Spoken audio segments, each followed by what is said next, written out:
Olá a todos, eu sou Liz de Bortoli e este é o Respira Cultura, podcast que conta com os jornalistas da rádio da Universidade Federal do Rio Grande do Sul para conversar sobre cultura. Mais do que nunca, as expressões artísticas se mostram como um respiro nesse momento em que a gente vive em isolamento por conta da pandemia do coronavírus. As artes nos levam a interpretar o mundo, nos fazem refletir sobre a vida e nos ensinam sobre as emoções. Pensando nisso, então, estão virtualmente neste bate-papo os jornalistas Ana Laura Freitas, André Grassi, Cláudia Heinzelmann, Mariane Quadros, Pedro Palaoro. E vocês acompanham o Respira Cultura pelo blog da redação, urgs.br/destaques rádio e pelas principais plataformas de streaming todas as sextas-feiras. Bom, e para você, Cláudia, como é que a cultura tem sido um respiro? Bem, se há uns 5, 6 anos atrás me comentassem o que ia acontecer em 2020, eu certamente ia dar umas boas risadas e dizer que não passava de um filme de ficção científica. Mas é a pura verdade, né? E para amenizar, então, um pouco essa realidade, eu tenho aproveitado muito o serviço de streaming. A oferta de conteúdo, né, nas plataformas é bem grande. E então, para esse primeiro Respira Cultura, eu vou falar de 2 conteúdos que estão nas plataformas de forma gratuita. E uma dessas iniciativas é o Varilux em Casa, que está oferecendo uma seleção de 50 filmes que integraram a programação do festival nos últimos anos. A lista é bem grande. Tem comédias como Na Cama com Vitória ou Amor à Segunda Vista. Também tem drama como Graças a Deus, que foi dirigido pelo François Ozon e recebeu um prêmio em Berlim. Tem filmes históricos como A Revolução de Paris. Para quem gosta de terror, tem o thriller A Noite que Devorou o Mundo. E ainda tem opções até para o público infantil, com A Raposa Má e Asterix e a Poção Mágica. E para mergulhar nessa seleção é bem fácil. É só acessar o link www.cinemavariluxemcasa.com.br e fazer o cadastro. E outra iniciativa bem bacana é o Fantaspoa at Home, que desde o mês de abril vem disponibilizando os filmes que concorreram nas 15 edições do evento. O Fantaspoa tradicionalmente ocorre em maio, mas este ano, devido ao Covid-19, foi postergado. Talvez ocorra em outubro ou ainda em dezembro. Mas, enquanto isso, podemos assistir no streaming, então, o festival. E até o dia 10 de maio, o público, além de assistir a programação do Fantaspoa, também pode escolher o seu curta-metragem favorito. Então, foram selecionados 20 filmes nacionais, sendo 10 do Rio Grande do Sul. E os filmes que obtiverem maior quantidade de likes no YouTube serão os vencedores nas respectivas categorias. Depois do Covid-19, o mundo não vai ser mais o mesmo. A sociedade que conhecemos depende muito dessa nossa capacidade de ficar em casa. É o que a gente consegue fazer no momento. Ficar em casa e curtir o que tem de bom para se ver em streaming. É isso. Cláudia, como tu dissesse, né, se a gente... Aqui é o André Grassi. Oi, colegas, oi, ouvintes. Como tu dissesse, um tempo atrás a gente não poderia imaginar isso e que bom que... Bom, se a gente pode achar alguma coisa de positivo, né? Porque a gente está num momento em que a tecnologia permite usufruir da cultura sem sair de casa, né? Só não podemos esquecer que a gente vai ter que pensar em novas formas de remuneração dos artistas, produtores, de toda essa cadeia econômica por trás desse setor, né? Porque senão a gente vai ficar o resto da vida assistindo a reprises também. Nunca a fábula da cigarra e da formiga foi tão atual. Mas isso já é tema para outro podcast.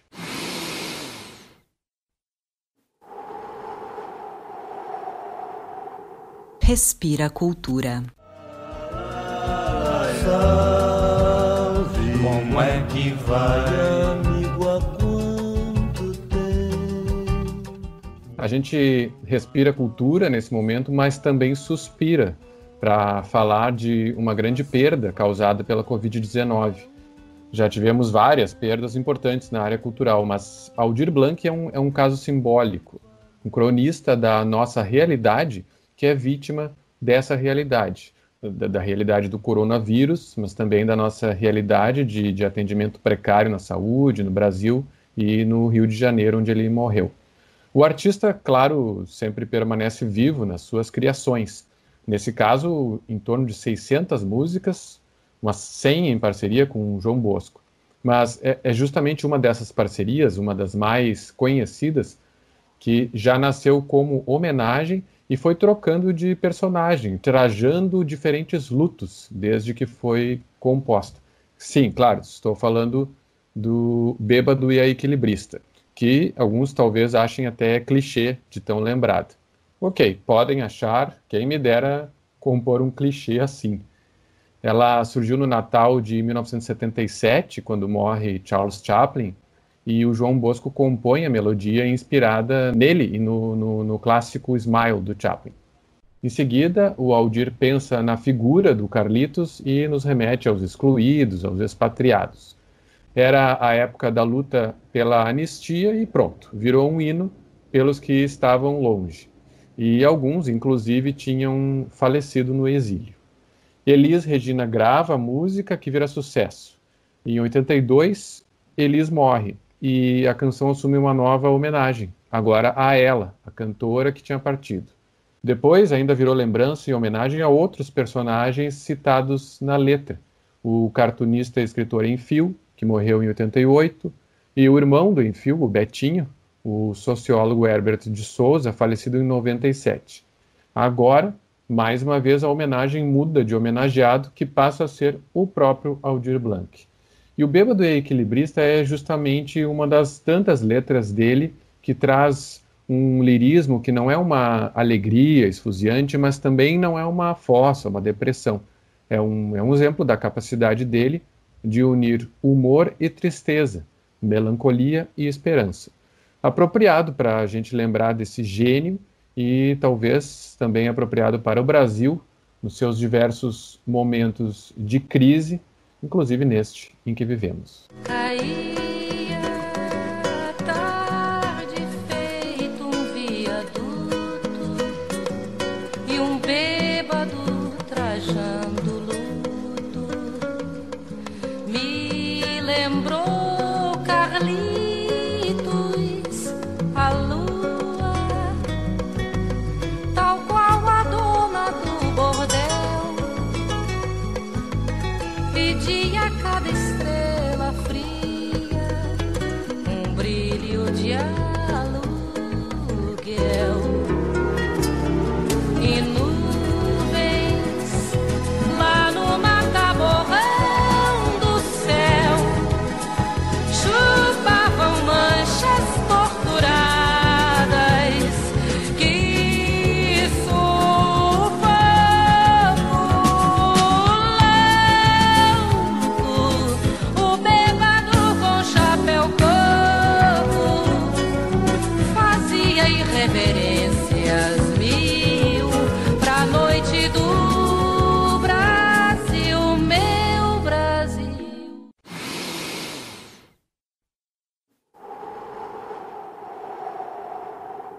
Respira Cultura. Olá, colegas da Rádio da Universidade, ouvintes, agora Ana Laura aqui falando. E André, eu passei também a semana ouvindo Aldir Blanc, esse costume que a gente tem de revisitar a obra, né, dos artistas quando a gente os perde. E o que a gente se dá conta ouvindo o Aldir é que o cara participou da criação de boa parte dos clássicos, né, que fazem parte, assim, da nossa memória afetiva mesmo. Então, muito triste a partida desse genial letrista da canção brasileira. No campo da música clássica ou de concerto, como preferirem chamar, que é o que eu venho acompanhando mais de perto, também foram vítimas da Covid-19 no Brasil o maestro Martinho Lutero Galati e a maestrina Naomi Mundakata, ainda lá no final de março. E além desses lutos, as orquestras e os artistas dessa área também vivem a incerteza de quando será possível, né, retomar os concertos com a presença de grandes plateias e dessa forma também como será possível manter e sustentar esses trabalhos. Enquanto isso, houve alguns movimentos interessantes desde o início da pandemia que eu queria trazer aqui para a primeira edição do Respira Cultura. A gente passou a ter acesso gratuito a produções de algumas das mais consagradas instituições da música clássica e da ópera no mundo, e também a música clássica entrou nessa onda de lives, né, diretamente de casa. E também várias orquestras gravaram vídeos com as partes de cada instrumentista registradas nas suas próprias casas. E eu acho que esse movimento tem um efeito bacana de desmistificação dos artistas dessa área, né? Distantes da formalidade assim das etiquetas de figurino e comportamento das salas de concerto, eles se mostram ao público como pessoas comuns. E isso tem um efeito de aproximar, né, mais essa tradição musical das pessoas, o que é uma demanda e uma discussão há muitos anos. Um exemplo dessa informalidade, assim, das casas dos artistas, é o vídeo que o Hugo Pilger publicou agora no final da semana no seu canal no YouTube, chamado O Pão que o Violoncelista Amassou. O Hugo, que é um violoncelista gaúcho, radicado no Rio de Janeiro, lá ele é professor, atua também como músico de orquestra e muitas vezes se apresenta aqui em Porto Alegre também. Nesse vídeo ele está na cozinha da casa dele, passando a receita de um pão. Então, maravilhoso, está lá disponível no canal dele no YouTube. Bem, e algumas orquestras têm começado também a experimentar o retorno às salas de concerto, mas em apresentações com um número reduzido de músicos, atendendo às orientações das autoridades sanitárias e fazendo transmissões ao vivo pela internet para chegar até o seu público. A Orquestra Sinfônica de Porto Alegre é uma delas e iniciou a série OSPA Live, com recitais aos sábados, às 5 horas da tarde, ao vivo pelo YouTube. Eu conversei por WhatsApp com o diretor artístico da OSPA, o maestro Evandro Maté, e eu convido vocês para ouvi-lo. A ideia foi de justamente, no momento onde a orquestra deveria estar no palco tocando, que é aos sábados às 17 horas, nós apresentarmos para o nosso público e para o público em geral, né, da internet, alguma coisa ao vivo, dentro da possibilidade do que a legislação permite, e tendo todo o cuidado da distância dos músicos, tendo toda uma enorme precaução, respeitando tudo que é necessário para não se correr o risco de contaminação. Então, nós iniciamos o OSPA Live, e o grande objetivo é atender o público de música de concerto, para que ele possa ter, mesmo que em casa, a oportunidade de estar vivenciando a música ao vivo. São, no máximo, trio, né? Pode ser peça solo, duo ou trio, né? No primeiro nós tivemos um trio de trombone, percussão e piano, e no próximo sábado nós teremos então a segunda apresentação às 17 horas, sempre lá no canal do YouTube da OSPA, onde nós teremos a presença de um violino solo executando Bach com a nossa violinista Brigitta, e depois nós temos um trio de piano e 2 contrabaixos, onde será apresentado o duo de Bottesini e piano com os nossos contrabaixistas Rafael e Eric, da Orquestra Sinfônica de Porto Alegre. Então estão todos convidados aí para assistirem no próximo sábado, às 17 horas, o OSPA Live, no canal do YouTube da própria orquestra. Um grande abraço.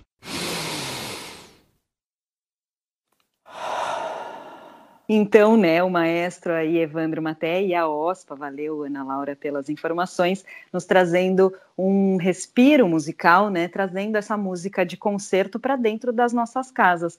Uma baita oportunidade, eu vejo, né, da gente entrar mais em contato com a nossa orquestra, tanto para quem já é público, como para quem ainda não tem, né, essa proximidade com esse tipo de música. Então, tá aí uma forma de conhecer um pouco mais da Orquestra Sinfônica de Porto Alegre, que bacana.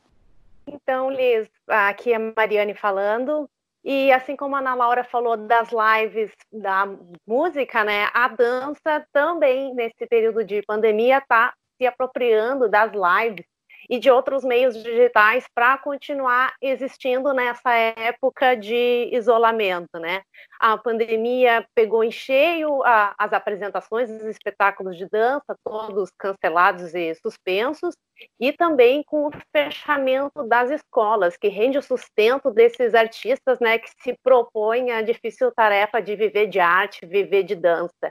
E para driblar essas dificuldades, o pessoal da dança, o seu público, migrou para essas plataformas digitais, desde lives abertas a quem quiser fazer as aulas, né? Porque a dança se propõe, então, a essa interatividade, a colocar as pessoas a movimentar o próprio corpo, mas também utilizando as plataformas de web reuniões para fazer aulas, né, para permitir que os professores continuem em contato, então, com os alunos e com essas pessoas que querem continuar dançando.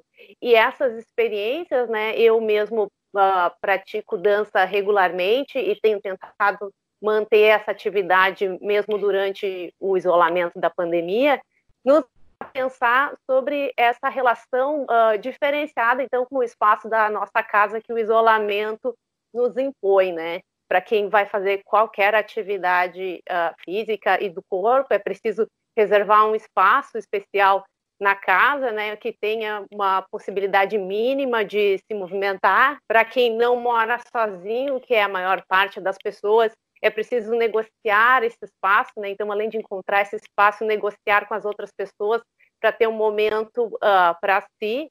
E falando ainda de quem tem filhos, é ainda mais difícil, porque tem que negociar também um tempo com os filhos, ou mesmo envolver eles nas atividades, como eu tenho visto algumas mães dançarinas fazerem, né? O certo é que esse período de isolamento nos leva a olhar a casa num espaço diferente, né? Adaptar esse espaço, e também da gente adaptar a nossa rotina. Se geralmente a gente passa mais tempo fora de casa do que dentro, agora nós temos que trabalhar, temos que fazer atividades de lazer, tudo dentro de casa, também encontrar aquele espaço para ter um contato com a rua, né, para poder olhar a rua, para encontrar um espaço de sol. Tudo isso dentro de um espaço que muitas vezes é reduzido, né? Também lembrando que a gente fala de um extrato da sociedade, né? Não é a realidade da maioria da população brasileira, que além de não ter condições adequadas de moradia, também não tem esse acesso à cultura. E a gente vendo como é importante, como a cultura traz mesmo um respiro para nós, né?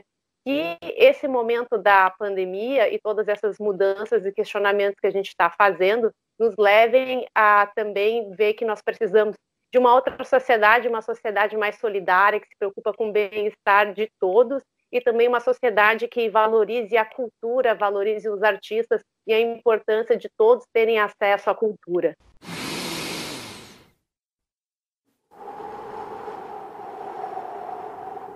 Respira Cultura. Olá, colegas e ouvintes, aqui falando Pedro Palaoro. E voltando um pouco, pensando na cultura como respiro, né? A gente não pode negar que a literatura, que geralmente é a área que eu foco a minha atenção, a literatura é uma parceira grande nesse momento, né? A leitura, que já é esse ato tão solitário, se torna, no meu caso especificamente, parte central, né, do meu dia.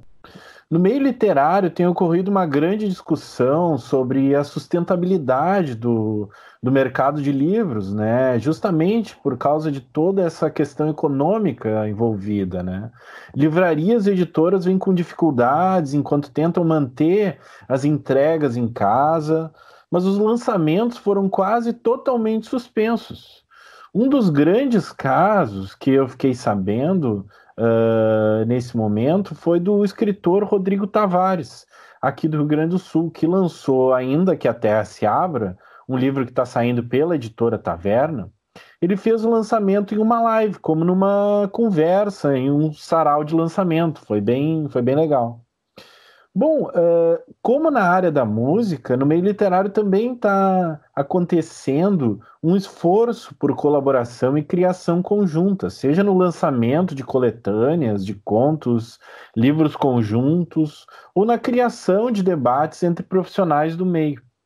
Tem lives interessantíssimas, como as da Livraria Baleia aqui de Porto Alegre também. Como tem muita coisa acontecendo, eu sugeriria que as pessoas procurem os autores e os editores que mais gostam e vejam o que eles estão disponibilizando. Tem ótimas surpresas aparecendo por aí, tem muitas editoras disponibilizando material, como e-books gratuitos, como a Companhia das Letras, a Intrínseca ou a LPM. Acho que uma coisa que eu aprendi também nesse período de isolamento, e poderia dizer a qualquer um, e não custa quase nada, é que a gente pode olhar para as nossas listas de leitura e retomarmos as leituras que geralmente adiamos. Nas últimas semanas ocorreu uma coisa fascinante, que alguns clássicos, como Orgulho e Preconceito, de Jane Austen, voltou às listas dos mais vendidos no Brasil.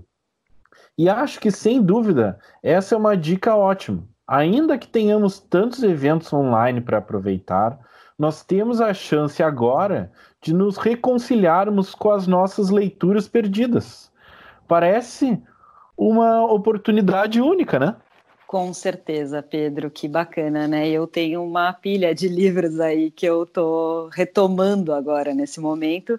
Eu sou apaixonada por literatura e pensando um pouco nisso, né? Eu também sou formada em letras e tal. A gente discutindo um pouco essa proposta desse podcast, a gente pensou sempre em trazer um texto literário, né? Seja um conto, um poema, um trecho mesmo de uma obra, pensando que seja num tema, né, ou em algo que nos interesse, né, dentro desse universo da literatura, né. E eu trouxe para hoje, então, um poema do Mário Quintana, né, nosso poeta aqui, que é o poema Emergência. Quem faz um poema, abre uma janela. Respira, tu que estás numa cela abafada, esse ar que entra por ela. Por isso, os poemas têm ritmo, para que possas profundamente respirar. Quem faz um poema, salva um afogado.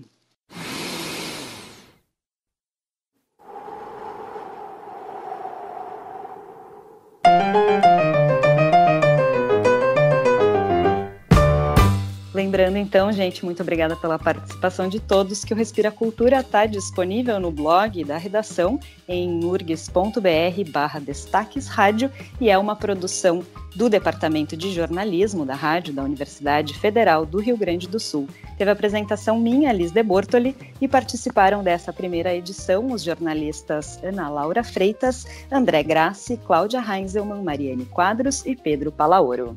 Voltamos na próxima sexta-feira pela manhã. Até lá!